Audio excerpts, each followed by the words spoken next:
కానీ ఇతరులకు కానీ హాని కలిగించేదైతే అనుగ్రహము లభించదు.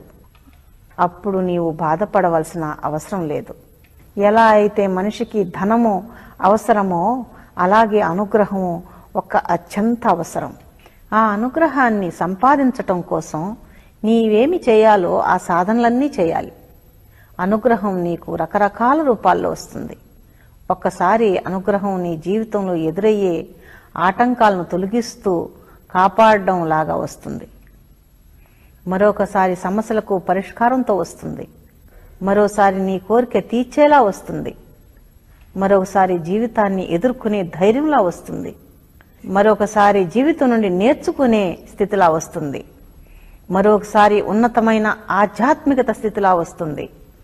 అనుగ్రహం యొక్క ఫలితము ఎప్పుడూ ఒకేలాగా ఉండాలనే నిబంధన లేదు.